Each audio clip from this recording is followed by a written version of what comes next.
Well, hello, good morning. Welcome to another edition of Take 5. This is the second attempt because the first one didn't take for some reason.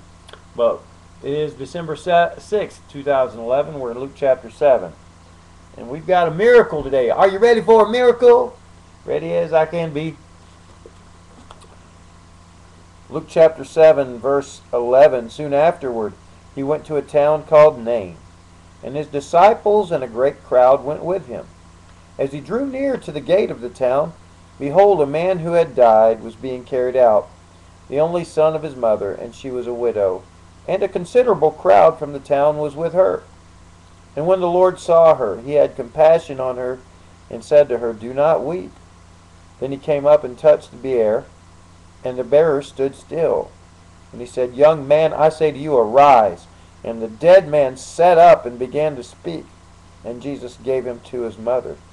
Fear seized them all, and they glorified God, saying, "A great prophet has arisen among us, and God has visited his people." And this report about him spread through the whole of Judea and all the surrounding country.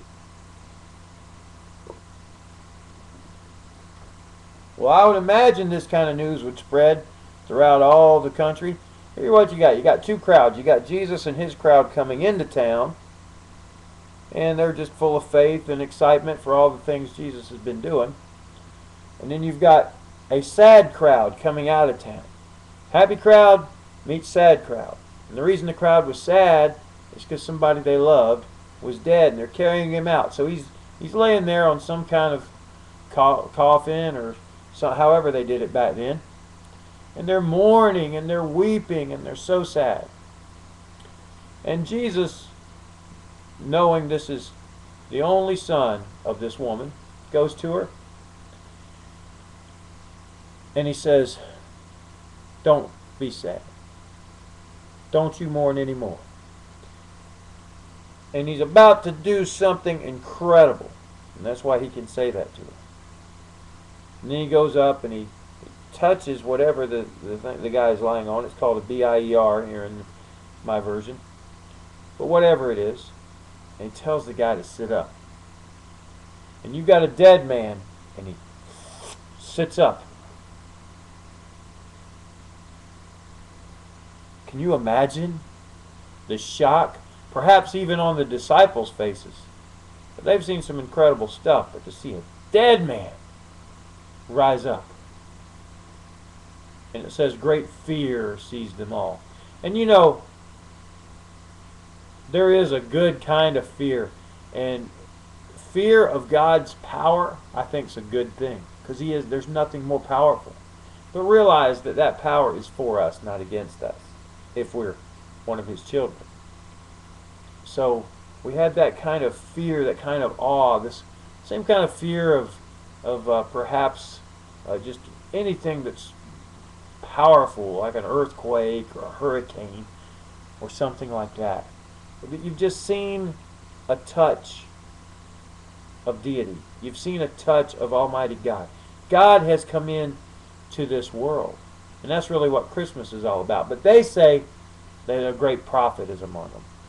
I just don't think they could grasp yet that Jesus was the Son of God. So the best they could say is a great prophet was among us. But how about you? Oh, you probably claim that Jesus is the Son of God, but do you really believe it? And if you believe it, do you act on it? Do you go to him believing he can do impossible things? Do you pray like he can do impossible things? Or are your prayers more like whining and complaining and wishing and hoping? You know, there's an old song, just wishing and hoping. You know, it's not going to do it. You've got to have faith and then act on it. You know, I remember an old illustration. You pray for rain and then you carry an umbrella. You know, you expect God to do incredible things if it's according to his will. So I want you to get your faith, your vision a little bit higher. Whatever you think God can do, raise the bar. Because we just read, he raised the dead. So if he can raise the dead, you can raise the bar. You fix your eyes on Jesus, not on earthly things. You look at him, not at the wind and the waves like Peter did, and you have some faith and you do something awesome today, because God's going to do something awesome in your life, and you're going to come back tomorrow and we're going to continue to read about this awesome God that we have on the next edition of Take 5.